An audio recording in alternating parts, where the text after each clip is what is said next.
वक्रतुंड महाकाय सूर्यकोटी समप्रभ निर्विघ्नं कुरु मे देव सर्वकार्येषु सर्वदा। कृष्णाय वासुदेवाय हरये परमात्मने प्रणतक्लेशनाशाय गोविंदाय नमो नमः। श्रीकृष्ण गोविंद हरे मुरारे हे नाथ नारायण वासुदेव वसुदेवसुतं देवं कंसचाणूरमर्दनं देवकी परमानन्दं कृष्णं वन्दे जगद्गुरुं। गुरुर्ब्रह्मा गुरुर्विष्णू गुरुर्देवो महेश्वरः गुरुस्साक्षात् परब्रह्म तस्मै श्री गुरवे नमः। या कुन्दे नृतुषारहारधवला या शुभ्रवस्त्रावृता या वीणावरदण्डमण्डितकरा या श्वेतपद्मासना या ब्रह्माच्युतशङ्करप्रभृतिभिर्देवैः सदा वन्दिता सा मां पातु सरस्वती भगवती निःशेषजाढ्यापहा। ॐ नमो भगवते वासुदेवाय। ॐ नमो भगवते वासुदेवाय। ॐ नमो भगवते वासुदेवाय। नमस्कार. मागच्या भागात आपण सीतेचं हरण रावणाने केलेलं ते पाहिलेलं आहे. आता सीतेला रथावर बसवून रावण आकाशमार्गाने चाललेला आहे आणि त्या मार्गात जटायूनी त्यांना दोघांना पाहिलेलं आहे आणि त्याने रावणाशी युद्ध करण्याचा केविलवाणा प्रयत्न केलेला आहे. तो रावणाच्या अंगावर धावून आला आणि रावण बलाढ्य असल्यामुळे अर्थातच त्यांनी जटायूचे पंख तोडलेले आणि तो घायाळ होऊन खाली पडलाय. इकडे मारीच राक्षसाचा वध झाला आणि लक्ष्मण तिथे पोहोचलेला आहे. लक्ष्मण आलेला पाहून रामाने विचारलं, अरे तू तर वहिनीच्या रक्षणासाठी तिथे थांबला होतास ना कुठे, तू इकडे कसं काय आलास? लक्ष्मण म्हणाला, अहो मी तिथेच थांबणार होतो पण तुमचा आवाज ऐकला. लक्ष्मणा धाव, सीते धाव, आणि म्हणून वहिनी घाबरल्या आणि त्यांनी मला तुमच्या रक्षणासाठी पाठवलं. आता रामांना कळलं की काहीतरी आता अनर्थ घडलेला आहे. दोघेही घाबरे गुबरे होऊन आश्रमामध्ये परत आले. येऊन पाहतात तर काय, सीतेचा तिथे पत्ताच नव्हता. एकनाथाने या सीता वियोगाचं वर्णन फार सुंदर केलंय. राम सीते सीते असा विलाप करतोय, झाडांना आलिंगन देतोय, पक्ष्यांना विचारतोय, तुम्ही माझ्या सीतेला पाहिलं का हो, पाहिलं का हो कोणी माझ्या सीतेला? लक्ष्मण त्यांना धीर देत आहेत, समजवत आहेत.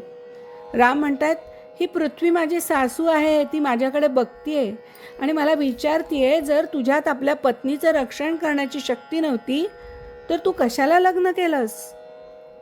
आकाशाकडे पाहतायत राम आणि म्हणतायत, सूर्यनारायण दुःखाने म्हणतोय की माझ्या कुलात हा कुपुत्र कसा जन्माला आलाय की जो आपल्या पत्नीचं सुद्धा रक्षण करू शकत नाही. अशा प्रकारे रामांचा विलाप चालू आहे. एकीकडे सीतेचा शोध चालू आहे. दोघे भाऊ सीतेचा शोध करत फिरत फिरत फिरत पुढे पुढे पुढे पुढे चाललेत. आणि अचानक रस्त्यात एके ठिकाणी जखमी झालेला जटायू त्यांना दिसला. जटायू डोळ्यात प्राण आणून रामांची वाट बघत होता आणि जखमी झालेल्या जटायूला श्रीरामांनी आपल्या मांडीवर घेतलंय, त्याला पाणी पाजलंय. म्हणाले की तुझी ही दशा कोणी केली रे? त्यावेळेला जटायूने सांगितलंय की अहो ती रावण इकडे आले होते आणि त्यांनी खांद्यावरून सीतेला घेऊन चालले होते. त्यांना अडवण्यासाठी मी त्यांच्याशी युद्ध केलं तर त्यांनी माझी ही अशी अवस्था केली आहे. तुम्ही माझी काळजी करू नका, तुम्ही सीता दक्षिणेकडे ते गेलेले सीतेला घेऊन तुम्ही ताबडतोब तिकडे जा आणि आपल्या सीतामाईंना घेऊन या. अशा प्रकारे जटायूने निरोप देण्याचं काम पूर्ण केलं आणि रामांच्या मांडीवरच त्याचं प्राणोत्क्रमण झालंय. योगी लोक ज्या गतीची इच्छा करतात ती गती श्रीरामांनी जटायूला दिली आहे. त्यावेळी शंकर पार्वतीला म्हणतायत, पार्वती, ते लोक खरोखरच दुर्दैवी आहेत की जे भगवंताला सोडून सांसारिक विषयावर प्रेम करतायत. आता शोध घेण्याचं काम चालू आहे. राम निघालेले आहेत आणि राम आता शबरीच्या झोपडीच्या जवळ आले. आता ही कोण होती बरं शबरी? तर ही शबरी पूर्वजन्मी एका राजाची राणी होती. ती धनाने सेवा करू शकत होती, पण शरीराने काही तिला सेवा करता येत नव्हती. एकदा ती प्रयागराजला गेली. अनेक महात्म्यांची तिने भेट घेतली. तिने आपली इच्छा व्यक्त केली की एखाद्या खऱ्या संतांचा मला संग व्हावा. अशी इच्छा व्यक्त करून तिने त्रिवेणी संगमावर आत्मविसर्जन केलं, स्वतःचा देह ठेवला आणि ह्याच राणीचा जन्म भिल्ल जातीत शबरीच्या रूपात झाला. तिच्या वडिलांनी तिचं लग्नाचं वय होताच तिचा विवाह निश्चित केला. ज्या दिवशी तिचा विवाह ठरला त्याच दिवशी तिच्या वडिलांनी भोजन देण्याची तयारी केली. बऱ्याच बकऱ्या आणल्या. मांसाचा उपयोग केला जाणार होता. शबरीला वाटलं की माझ्या लग्नासाठी ही एवढी हिंसा केली जाणार आहे, म्हणून असं काही व्हायला नको म्हणून मध्यरात्रीच तिने घर सोडलं. ती पंपा सरोवराच्या तीरावर आली. तिथे आली आणि तिला मातंग ऋषींचा आश्रम दिसला. त्या आश्रमाजवळ ती झाडावर राहू लागली. मातंग ऋषी वर्षातून एकदा एका हत्तीची शिकार करीत असत आणि ते मांस वर्षभर पुरवीत. दुसरे ऋषी त्यांची निंदा करीत असत. तेव्हा ते त्यांना म्हणत असत, आपण तर अनेक जीवांची हत्या करता, पण मी वर्षातून एकदा एका जीवाचीच हत्या करतो. शबरी या आश्रमाजवळ आली. सर्व दिवसभर ती एखाद्या झाडावर बसून राहत असे आणि रात्री संतांची सेवा करीत असे. ज्या मार्गाने ऋषीमुनी स्नानासाठी जात असत तो मार्ग शबरी रात्री झाडून साफ करून ठेवत असे. कोण हे साफ करून ठेवतंय कुणालाच कळत नव्हतं. एक दिवस मातंग ऋषींनी तिला बरोबर बघितलं आणि विचारलं, कोणत्या जातीची आहेस ग तू? तिने सांगितलं, मी भिल्ल कन्या आहे. ते म्हणाले, ठीक आहे, तू माझ्या आश्रमात राहा.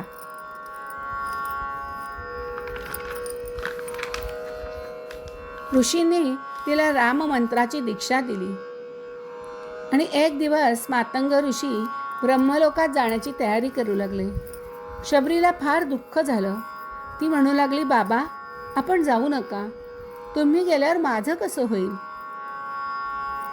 ऋषी म्हणाले, मी तुला राम मंत्राची दीक्षा दिली आहे. कधी ना कधीतरी राम तुझ्या झोपडीत येतील. ते कधी येतील हे काही मी सांगू शकत नाही, पण ते अयोध्येत प्रगट झालेले आहेत. त्यांनी तुला दर्शन दिलं की तुझा जन्माचं सार्थक होईल. अशा प्रकारे मातंग ऋषींनी तिची समजूत काढली आणि आपला देहत्याग केला. शबरीला खात्री होती की कधी ना कधी राम येतीलच. ती रोज जंगलातून बोरे फळे आणत असे आणि दिवसभर वाट पाहत असे आणि संध्याकाळ झाली की जेवण करत असे.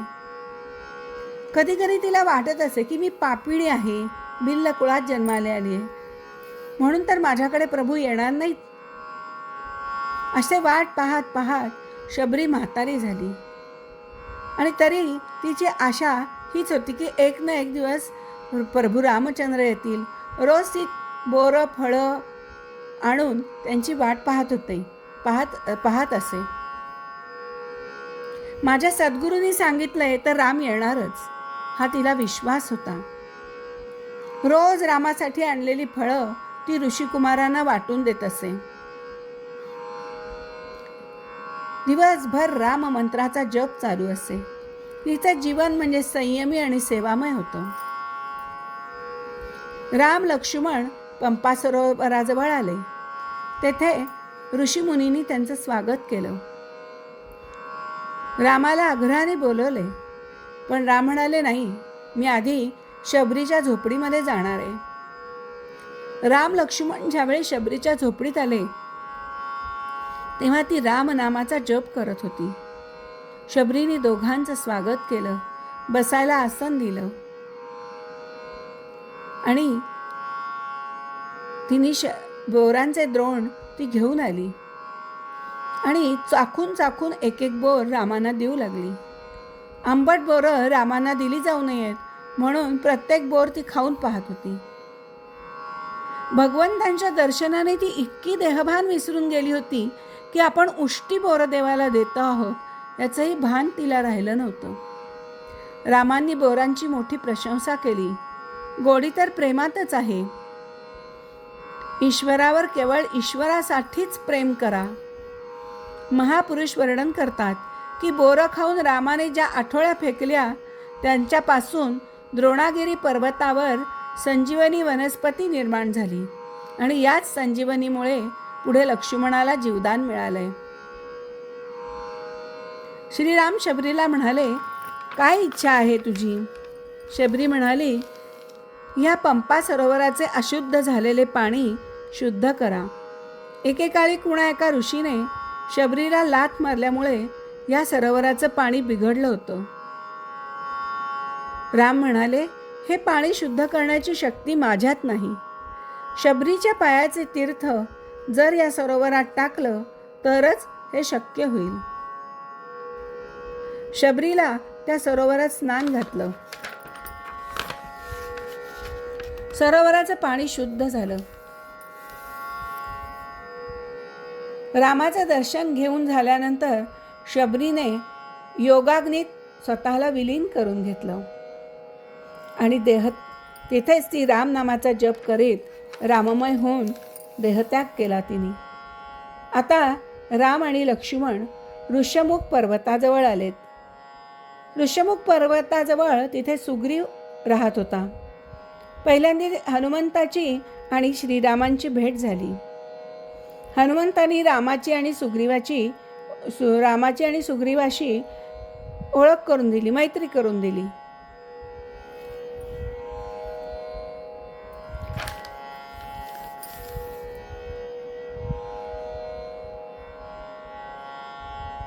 आणि मग त्यांनी सुग्रीवांशी बोलणं झालं. त्यावेळेला रामाने सुग्रीवाला विचारलं, तुम्ही इतके दुःखी का दिसता? तेव्हा सुग्रीवांनी सांगितलं, माझा बंधू वाली यांनी माझी सगळी धन संपत्ती एवढंच काय तर माझ्या पत्नीचं सुद्धा हरण करून मला घराबाहेर हाकलून दिलंय.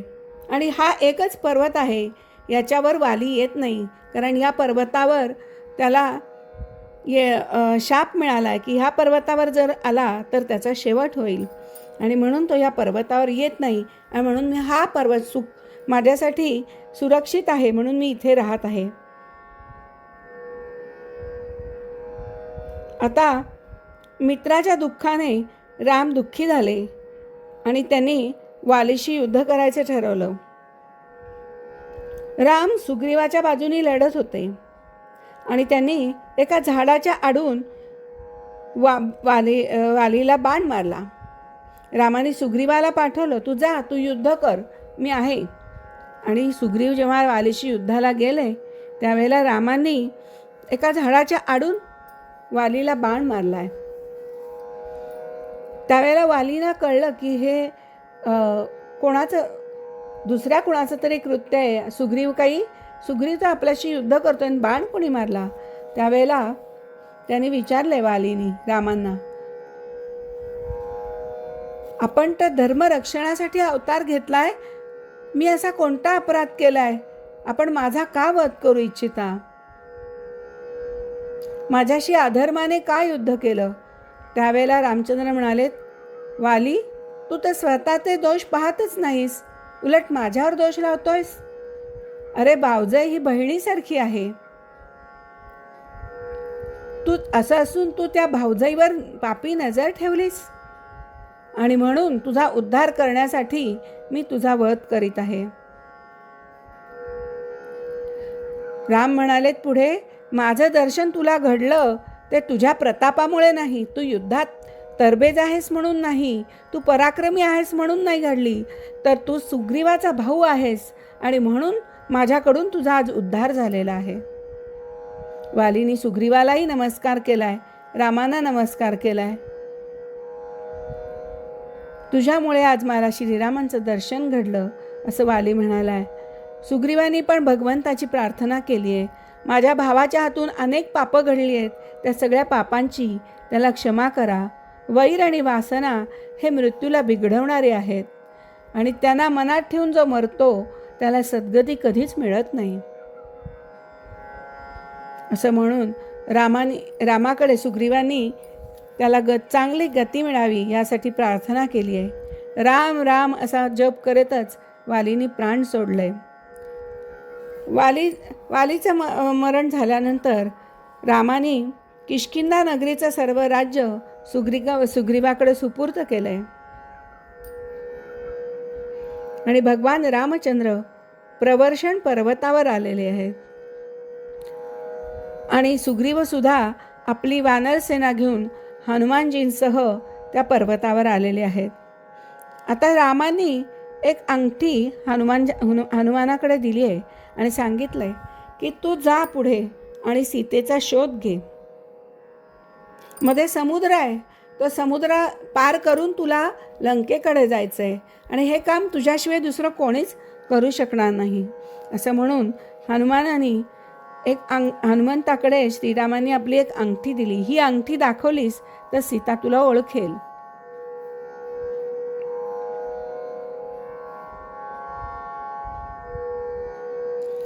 आता हनुमंतांनी आपल्या वानर सेनेसह दक्षिणेकडे प्रयाण केले. वाटेत त्यांना जटायूचा भाऊ संपाती भेटला आणि संपातीने त्यांना सांगितलं की सीतेला अशोक वनात ठेवलेलं आहे. समुद्र ओलांडून तुम्हाला पलीकडे जावं लागेल.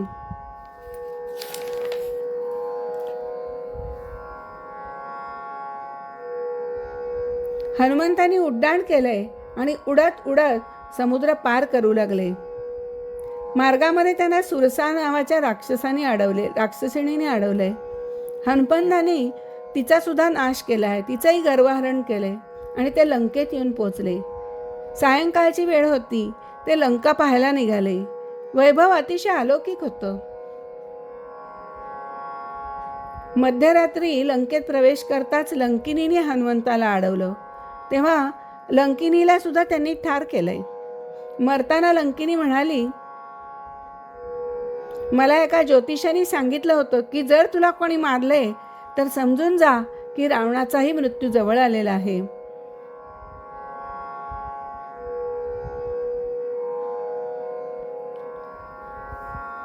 आता हनुमानजी साक्षात शंकराचा अवतार होते.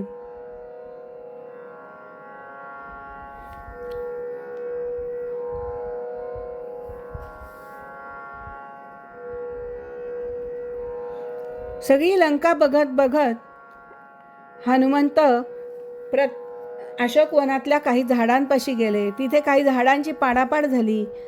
हनुमंत इकडून तिकडे उड्या मारत असताना फळं तोडण्यासाठी मुळासकट झाडं उपटू लागले. यथेच्छ फलाहार करून त्यांनी एका झाडावर बसले आणि तिथे त्यांना लांबूनच राक्षसिणींच्या गराड्यात बसलेली सीता दिसली.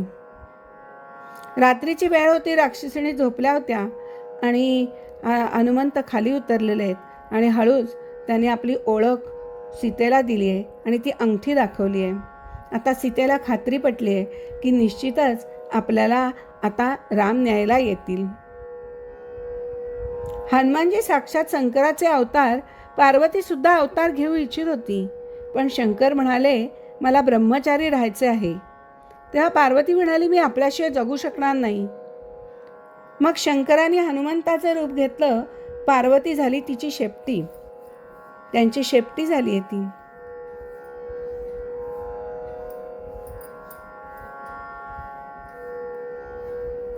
आता हनुमंतांनी ब्राह्मणाचं रूप धारण केलं आणि ते बिभीषणाकडे गेले. बिभीषणाने विचारलं, आपण कोण? आपण राम तर नाही ना? सकाळी सकाळी आपलं दर्शन झाल्यामुळे माझा सारा दिवस चांगला जाईल.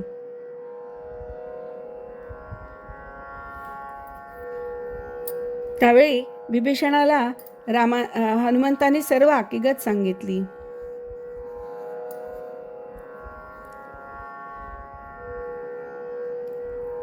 हनुमंतांनी सीतामाईचाही निरोप घेतला.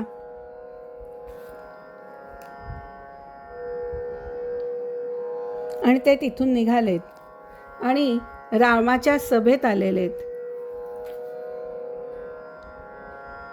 आणि त्यांनी सांगितलंय, हे दशानना, मी तुला उपदेश करण्यासाठी आलेलो आहे. शंकराला प्रसन्न करण्यासाठी तू तपस्वी झाला होतास आणि तू एका परस्त्री सीतेला बंदी बनवलेस. तू रामाला शरण जा.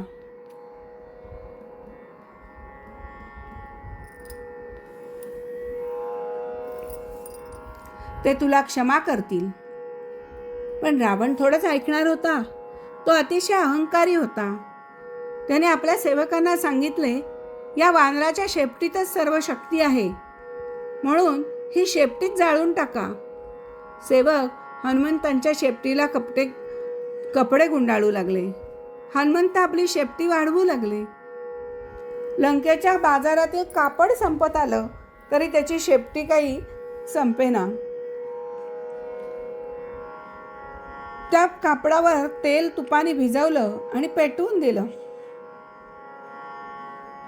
हनुमंत म्हणाले, रावणा, हा तर शेपटी यज्ञ होत आहे. हनुमंतांनी अनेक घरांवर उड्या मारून सर्व लंकेत आग लावली. राक्षसीने धावत धावत सीतेजवळ आल्या आणि म्हणाल्या, आपल्याकडे जो राक्षस आला होता त्याची शेपटी सर्व लंका जाळीत आहे.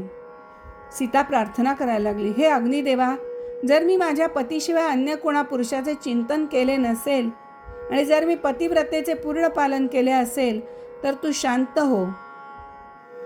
अग्निदेव चंदनासारखे शीतल झाले. लंका जळत होती. हनुमंताने समुद्र किनाऱ्यावर येऊन पाहिले तर हे चांगलं झालं नाही असं त्यांना वाटलं. अशोक वन जर जाळलेले असते तर, असा विचार करून त्यांनी समुद्रात आपली शेपटी बुडवली. स्नान केलं. सीतेला भेटले. सीतेने त्यांना आशीर्वाद दिला. अष्टमहासिद्धी तुझी सेवा करतील. सर्व जगात तुझा जय जयकार होईल. पण तरीही हनुमंतांचं काही समाधान झाले नाही. त्यावेळेला रामसेवेचा त्यांनी आशीर्वाद मागितला.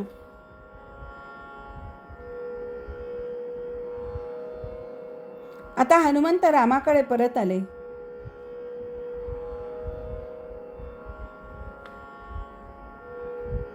आता रामाने विचार केला, हनुमंताला देऊ तर काय देऊ. रामाने त्याला आलिंगन दिलं. आता रामचंद्रांनी विजयादशमीला तेथून प्रयाण केलं. ते समुद्र किनाऱ्यावर आले. सगळ्यात पहिल्यांदी त्यांनी शंकरांची पूजा करायचं ठरवलं. त्यांचा तो नित्यनेमच होता. तेथे काही त्यांना शिवलिंग सापडलं नाही आणि म्हणून त्यांनी हनुमंताने श्रीरामांना काशीला पाठवलं.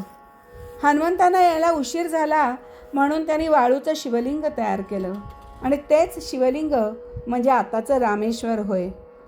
जो रामेश्वराचं दर्शन करील तो शरीर सोडल्यानंतर माझ्या लोकामध्ये येईल, असं प्रत्यक्ष शंकरांनी म्हणून ठेवलंय. इकडे रावणाने नगरवासियांची सभा बोलवली. विभीषण पण त्या सभेमध्ये होता. विभीषण म्हणाला, दादा, रामाला शरण जाऊन सीतेला सुखरूपपणे परत पाठवून दे. रावणाने रागाच्या भरात विभीषणाला जोरात लाथ मारली. विभीषण लाथ खाऊनही त्याने मोठ्या भावाला नमस्कार केला. तुम्हाला जे पटेल वाटेल ते करा, मी मात्र श्रीरामांना शरण जात आहे. विभीषणाने लंका सोडली बिभीषणाने लंका सोडता क्षणी राक्षस आयुष्यहीन झाले. बिभीषण वानरसेनेकडे आले. त्यांना शंका वाटत होती की ते मला त्यांच्यात सामावून घेतील की नाही. मी रावणाचा भाऊ असल्यामुळे ते माझ्यावर विश्वास ठेवतील की नाही. माझा तिरस्कार तर करणार नाहीत ना. सुग्रीवाने श्रीरामांना बातमी दिली की रावणाचा भाऊ बिभीषण आला आहे. मला तर वाटते की ही सुद्धा राक्षसांची काहीतरी मायाच आहे. राम म्हणाले, अहो पण बिभीषण काय म्हणतो ते तर बघूया. राघवम शरणं गतः असं त्यांनी सांगितलं. सुग्रीव विभीषणाला घेऊन आला. बिभीषण म्हणाला, नाथ, मी आपणाला शरण आलो आहे. माझ्या भावाने मला लाथ मारून हाकलून दिलेलं आहे. तेव्हा रामप्रभू उभे राहिले आणि बिभीषणाला म्हणाले, तू मला माझा भाऊ लक्ष्मणा इतकाच प्रिय आहेस. लंकेचे राज्य पुढे तुलाच दिलं जाणार आहे. सुग्रीव रामाला म्हणाला, आपण फारच घाई करत आहात. बिभीषणाला लंकेचे राज्य देण्याचे वचन तर आपण देऊन बसलात, पण जर रावणाने शरण येऊन सीतेला परत केले तर मग तुम्ही ह्याला काय द्याल. रावण जर शरण येईल तर त्याला अयोध्येचे राज्य देऊन आम्ही सारे भाऊ वनात राहू. समुद्रावर दगडांचा सेतू रचला गेला. दगडावर राम नाव लिहिल्यामुळे दगड तरंगले, समुद्रावर तरंगायला लागले.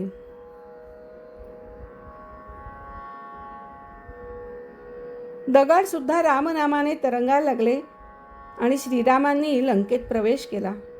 अंगदाला शिष्टाई करण्यासाठी पुढे पाठवलं गेलं. अनेक राक्षस मेले.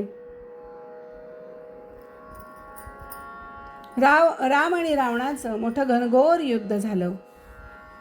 राक्षसराज रावणाने निकुंभ, कुंभ, धूम्राक्ष, दुर्मुख, सुरांतक, नरांतक, प्रहस्त, अतिकाय, विकंपन असे सर्व सेनापती, पुत्र मेघनाद, शेवटी भाऊ कुंभकर्ण यांना सुद्धा युद्ध करण्यासाठी पाठवलं.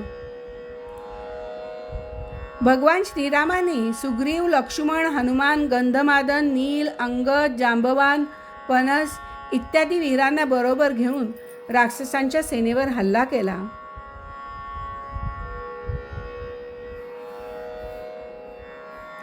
इकडे इंद्रजिताला लक्ष्मणाने कपटाने त्याचं मस्तक उडवलं. राक्षसराज रावणाने जेव्हा पाहिलं की आपली सेना नष्ट होतीये तेव्हा तो चिडून पुष्पक विमानात बसला आणि श्रीरामांच्यावर चालून आला. त्यावेळी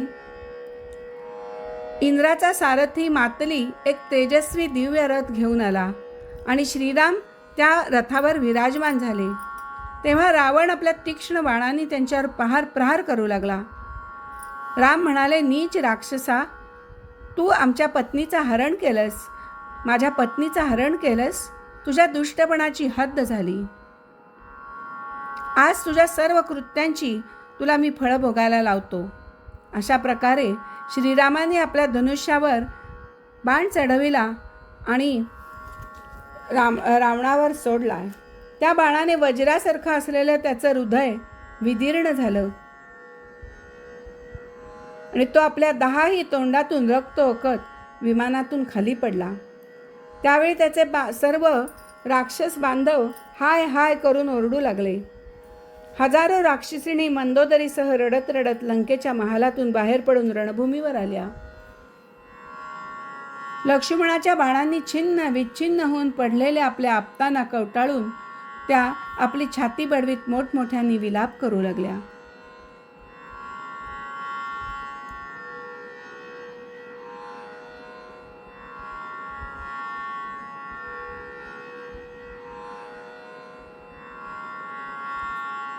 श्रीरामचंद्रांच्या आज्ञेने बिभीषणाने आपल्या नातलगांचे पितृयज्ञाच्या विधीने अंत्येष्टी कर्म केले आणि नंतर भगवान श्रीरामांनी अशोक वाटिकेच्या आश्रमात अशोक वृक्षाच्या खाली बसलेल्या सीतादेवींकडे ते गेले. रामांच्या विरहाने त्या दुःखी आणि कृश झाल्या होत्या. त्या दीन अवस्थेत सीतेला पाहून श्रीरामांचं हृदय अतिशय व्याकुळ झालं. भगवंतांचं दर्शन झाल्याने सीतादेवींचं हृदय आनंदाने भरून गेलं. भगवंतांनी बिभीषणाला राक्षसांचे आधिपत्य, लंकेचे राज्य आणि 1 कल्पाचं आयुष्य दिलं. त्यानंतर अगोदर सीतादेवींना विमानात बसवलं. नंतर लक्ष्मण, सुग्रीव, हनुमंत यासह आपण विमानात बसले.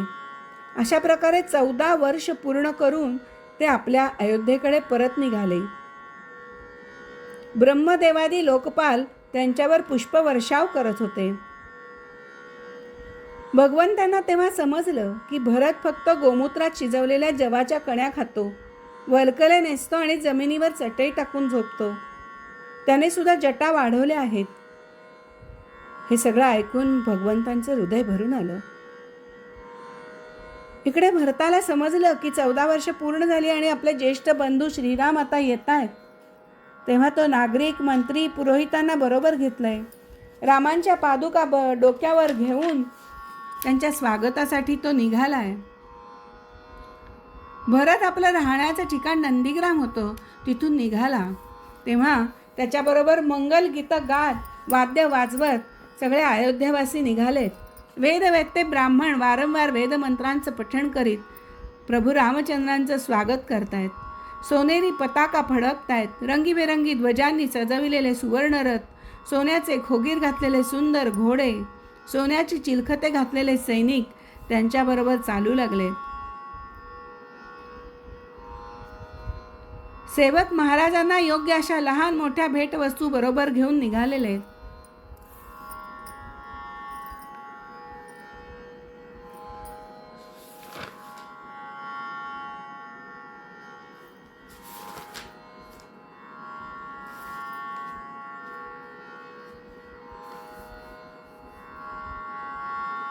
आणि आता हनुमंतांना त्यांनी पुढे पाठवलेले आहे.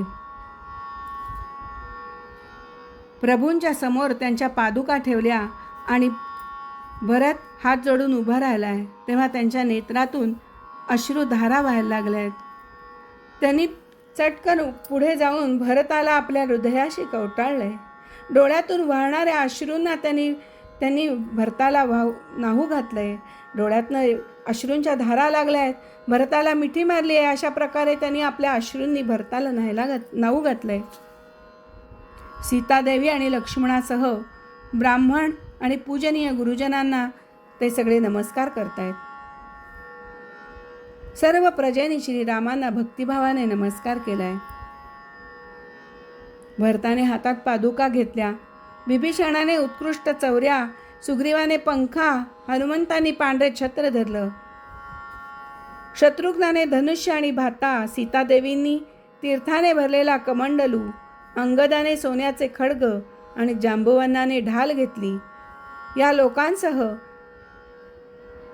श्रीराम पुष्पक विमानातून योग्य स्थानावर जेथे स्त्रिया बसल्यात तेथे पोहोचले.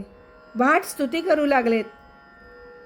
ग्रह ताऱ्यांनी चंद्र शोभावा तसे यावेळी भगवान श्रीराम शोभून दिसत होते. अशा प्रकारे बांधवांच्या स्वागताचा स्वीकार करीत भगवंतांनी आनंदोत्सव चाललेल्या अयोध्या नगरीत प्रवेश केला. राजमहालात आले.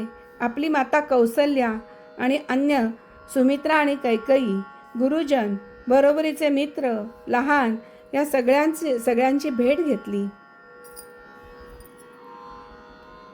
सीतादेवी आणि लक्ष्मण सुद्धा त्यांच्याबरोबर भेटीसाठी होतेच. त्यानंतर वशिष्ठांनी इतर गुरुजनांसह विधीपूर्वक भगवंतांच्या जटा उतरवल्या. चारही समुद्रांच्या पाण्याने आणि इतर द्रव्यांनी रामांना अभिषेक केला.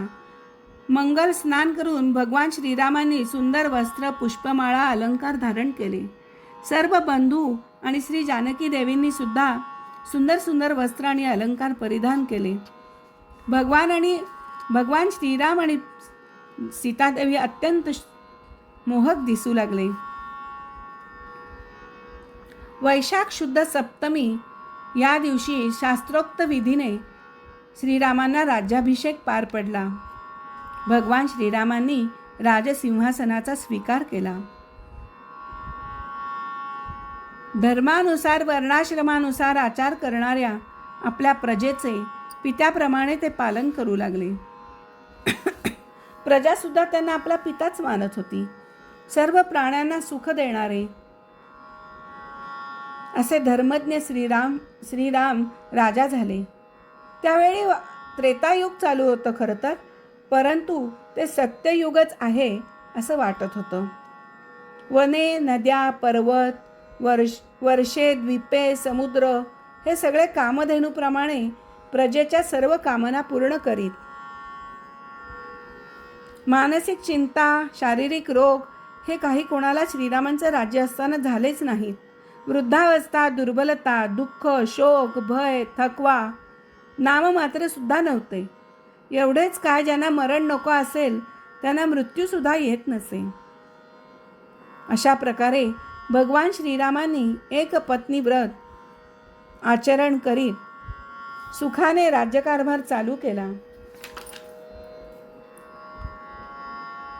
वशिष्ठ आपले आचार्य म्हणून त्यांची नेमणूक केलेली होती. उत्तम सामग्रीने संपन्न यज्ञांनी आपणच आपल्या सर्व देवस्वरूप स्वयंप्रकाश आत्म्याचं ते पूजन करत होते. सगळ्या भूमंडळाचं दान करून त्यांनी आपल्या शरीरावरील वस्त्रे आणि अलंकार एवढंच आपल्या जवळ ठेवलं. महाराणी सीता देवींजवळ सुद्धा त्यांनी त्या यज्ञातले यज्ञासाठी सगळं दान त्यांनी देऊन टाकलं. ब्राह्मणांना सगळं काही दान दिलं. महाराणी सीतादेवींजवळ सुद्धा फक्त मंगल वस्त्र आणि सौभाग्य अलंकारच शिल्लक राहिले. ब्राह्मणांनी पाहिलं की भगवान श्रीराम ब्राह्मणांनाच आपलं इष्टदेव मानतात. तेव्हा त्यांचं हृदय प्रेमाने भरून आलं. प्रसन्न होऊन सगळी पृथ्वी भगवंतांना त्यांनी परत दिली आणि म्हटले, प्रभो, आपण सर्व लोकांचे एकमेव स्वामी आहात. अशा आपल्या या रामरूपाला आम्ही नमस्कार करीत आहोत. एकदा आपल्या प्रजेची स्थिती जाणून घेण्यासाठी श्रीराम रात्रीच्या वेळी गुप्तपणे फिरत होते. फिरत असताना त्यांना कोणीतरी काहीतरी बोलतंय असा भास झाला, म्हणून ते थोडे जवळ गेले आणि नीटपणे बोलणं ऐकत होते. एक अयोध्या निवासी माणूस परीट होता तो, आणि तो आपल्या पत्नीशी भांडत होता. तू दुष्ट आणि कुलटा आहेस, दुसऱ्याच्या घरी जाऊन राहिलीस. स्त्री लोभी राम खुशाल सीतेला ठेवून घेऊ दे, पण मी काय तुला पुन्हा घरात घेणार नाही. अशा प्रकारे तो आदवा तद्वा बोलत होता. मूर्ख लोकांना खुश ठेवणं थोडं अवघड आहे. जेव्हा श्रीरामांनी अनेकांच्या तोंडून ही गोष्ट ऐकली की राक्षसांच्या घरी सीतादेवी इतके दिवस राहून सुद्धा श्रीरामांनी तिचा स्वीकार केलाय, अशा प्रकारे चर्चा आपल्या राज्यात चालू आहे हे रामांना कळलं. तेव्हा त्यांनी लोकापवादाला भिवून सीतादेवींचा त्याग केला. त्यावेळी ती गर्भवती होती. लक्ष्मणाला त्यांनी सांगितलं की तिला रथात बसव आणि वनामध्ये सोडून ये. लक्ष्मणावर हा अतिशय बिकट प्रसंग ओढवलेला होता, पण बंधूंची आज्ञा मोडण्याचं धाडस काही त्यांच्यात नव्हतं. लक्ष्मणाने सीतेला, तुम्हाला वनात जायचे डोहाळे लागलेत ना वहिनी, असे निमित्त करून त्यांना वनामध्ये नेलं. आणि मी येतो म्हणून ते जे तिथून परत माघारी फिरले ते परत काही वनामध्ये गेले नाही. सीतेच्या लक्षात आलं घडलेला प्रकार, आणि ती आता चालत निघाली आहे. चालत ती वाल्मिकींच्या आश्रमामध्ये आली आहे. वाल्मिकींनी तिथे तिचं स्वागत केलं आहे, तिला धीर दिला आहे. आणि पुढे त्या वाल्मिकींच्या आश्रमामध्ये तिने 2 जुळ्या पुत्रांना जन्म दिला आहे. वाल्मिकींनी त्यांचं जातक कर्मादी संस्कार करून त्यांना कुश आणि लव अशी नावं ठेवली आहेत. इकडे लक्ष्मणाला पण अंगद आणि चित्रकेतू असे 2 पुत्र झालेत. भरतालाही तक्ष आणि पुष्कल असे 2 पुत्र झाले. शत्रुघ्नालाही 2 पुत्र झालेत, सुबाहू आणि श्रुतसेन. भरताने दिग्विजय करून कोट्यावधी गंधर्वांचा संहार केलाय आणि त्याची सर्व संपत्ती आणून श्रीरामांकडे सोपवली आहे. शत्रुघ्नाने मधुवनामध्ये जाऊन मधूचा पुत्र लवण नावाच्या राक्षसाचा वध करून मथुरा नावाची नगरी वसवलेली आहे. श्रीरामांचा राज्यकारभार चालू आहे. हळूहळू मुलं मोठी होत आहेत. वाल्मिकी ऋषी त्यांना सर्व प्रकारचं शिक्षण देत आहेत. त्यांच्याकडचं सगळं शिक्षण पूर्ण करून श्रीरामांचं संपूर्ण कथा त्यांनी लवकुशांना सांगितली आहे. आणि ते अयोध्येला घेऊन आलेत वाल्मिकी ऋषी. सीतेसह ते आलेत, दरबारामध्ये आलेत आणि लवकुश रामांचं संपूर्ण चरित्र गात आहेत. रामांच्या लक्षात येत नाही की ही 2 बालकं कोण आहेत. आणि मग ते खाली उतरले सिंहासनावरून, त्या कोवळ्या राजकुमारांजवळ आलेत. तुम्ही कोणाचे पुत्र आहात? त्यावेळेला वाल्मिकींनी सांगितलंय की हे तुझेच पुत्र आहेत रामा. सीता बाहेर उभी आहे. पुन्हा एकदा सीताला त्यांनी अग्निपरीक्षा देण्यास सांगितलंय. त्यावेळेला सीतादेवींनी आपल्या पुत्रांना सोपवलेलं आहे आणि तिने भूमातेचं ध्यान केलं आहे आणि भूमीमध्ये प्रवेश केला आहे. आता मात्र श्रीरामांना शोक आवरत नाही आहे. सीतेच्या अनेक गुणांची आठवण घेऊन ते अतिशय दुःखी झालेले आहेत.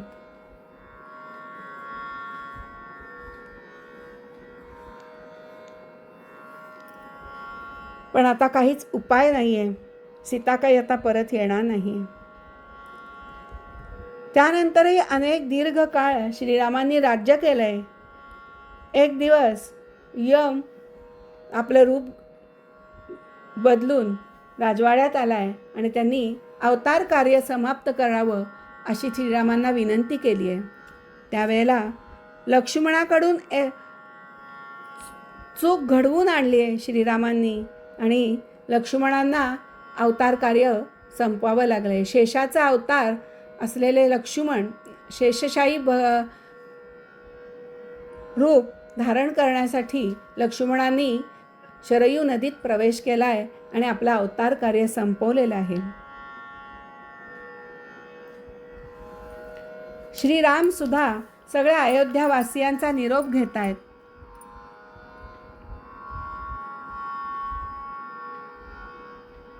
आणि आपला अवतार कार्य संपवण्यासाठी आता तेही शरयू नदीमध्ये प्रवेश करत आहेत. त्यांनी सांगितलंय ज्या ज्या लोकांना माझ्याबरोबर यायचं असेल ते माझ्याबरोबर येऊ शकता. त्याप्रमाणे बरेच अयोध्यावासी प्रभू रामचंद्रांबरोबर निघालेले आहेत.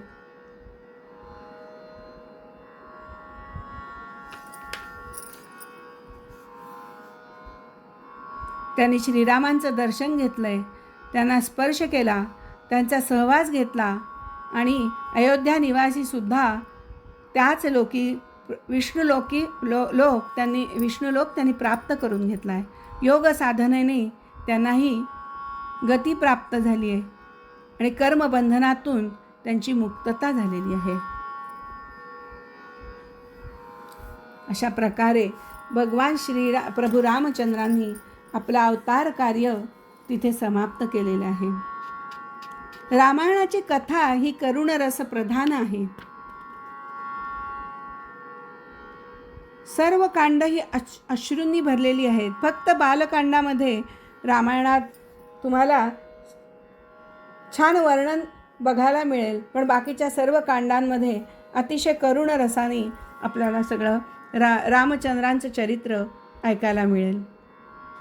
रामासारखा पुत्र झालेला नाही, वशिष्ठांसारखा कोणी गुरु झालेला नाही, दशरथांसारखा कोणी पिता नाही, कौसल्यासारखी कोणी माता नाही, श्रीरामांसारखा कोणी पती नाही, सीतेसारखी कोणी पत्नी नाही आणि भरत आणि लक्ष्मणासारखे कोणी भाऊ नाही आणि रावणासारखा कोणी शत्रू नाही. रामायणातून काय शिकायचं आहे तर मातृप्रेम कसं असावं, पितृप्रेम कसं करावं, पुत्रप्रेम कसं करावं, भ्रातृप्रेम कसं करावं, पतिप्रेम कसं असावं आणि पत्नीनी कसं कर्तव्य पार पाडावं. रावणाची भक्ती शत्रुभक्ती होती, विरोध भक्तीने त्यांनी आपला मुक्ती मिळवलेली आहे.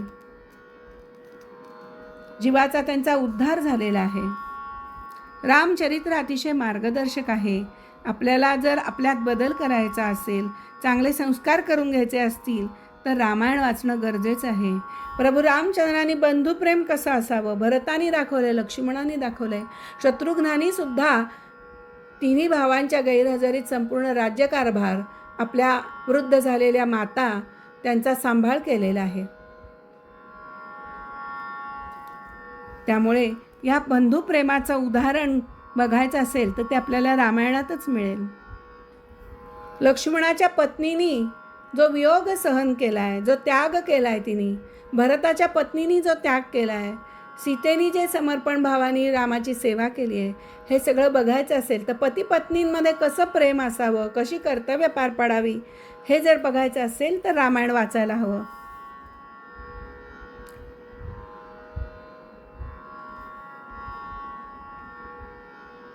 बालकांडानंतर अयोध्याकांड. अयोध्याकांड माणसाला निर्विकार बनवतंय. जीव भक्तिरूपी शरयू नदीच्या तीरी सतत वास करीत असतो तेव्हा मनुष्य निर्विकार होतो आणि भक्ती म्हणजेच प्रेम, आणि अयोध्याकांड हे प्रेम प्रदान करत आहे. ह्या अयोध्याकांडाच्या पठणाने भांडण तंटे मिटून जातात. वासना मनातून नष्ट होतात. वनवासाने माणसाचं हृदय कोमल बनतं. असा विश्वास उत्पन्न होतो की देवाशिवाय आपलं असं कुणीच नाही.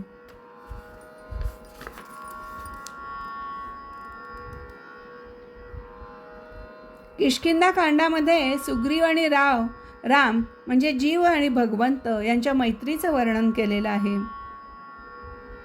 ईश्वर जीवाची मैत्री हनुमंत म्हणजेच ब्रह्मचर्यावर आधारित आहे. ईश्वराशी जीवाची मैत्री झाली म्हणजे जीवाचे जीवन सुंदर बनते, आणि म्हणूनच किष्किंधा कांडानंतर सुंदर कांड आलेलं आहे. जोपर्यंत जीव प्रभूशी मैत्री जोडत नाही तोपर्यंत त्याचं जीवन सुधारत नाही. किष्किंधा कांडानंतर आलेले सुंदरकांड खरोखरच सुंदर आहे. रामभक्त हनुमंतांचं चरित्र त्याच्यामध्ये सांगितलेलं आहे. हे अतिशय अद्भुत असा सुंदरकांड आहे. ज्याचे जीवन सुंदर बनते त्यालाच पराभक्तिरूपी सीतेचे दर्शन होऊ शकते.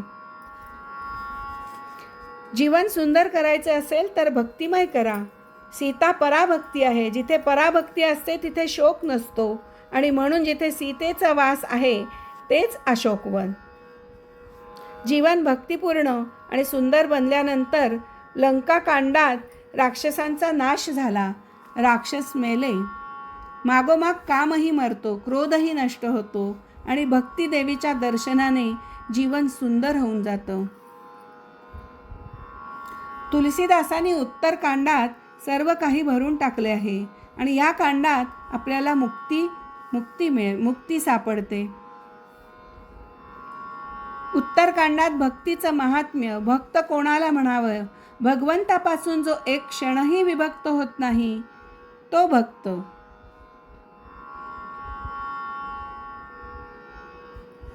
अशा प्रकारे रामायणाचं संपूर्ण 7 कांड ही मानवी जीवनाच्या उन्नतीच्या 7 पायऱ्या आहेत. रामकथा सागराप्रमाणे अपार आहे.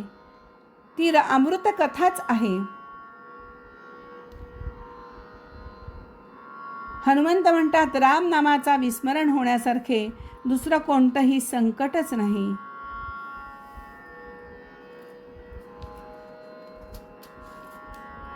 हा जो नरदेह मिळाला आहे तो विषय उपभोगासाठी नाही, तर क्षणभर मिळालेलं विषय सुख स्वर्गसुखासारखं गोड लागतं. मनुष्य केवळ विषयांच्याच मागे धावत सुटतो आणि अमृताऐवजी विषच प्राशन करीत बसतो. अशा प्रकारे जर आपण रामाची भक्ती केली तर आपला उद्धार होणार आहे. इथे रामकथा आपण पूर्ण करतो आहोत. श्रीराम जय राम जय जय राम, श्रीराम जय राम जय जय राम, श्रीराम जय राम जय जय राम, श्रीराम जय राम जय जय राम. ओम नमो भगवते वासुदेवाय, ओम नमो भगवते वासुदेवाय, ओम नमो भगवते वासुदेवाय. नमस्कार.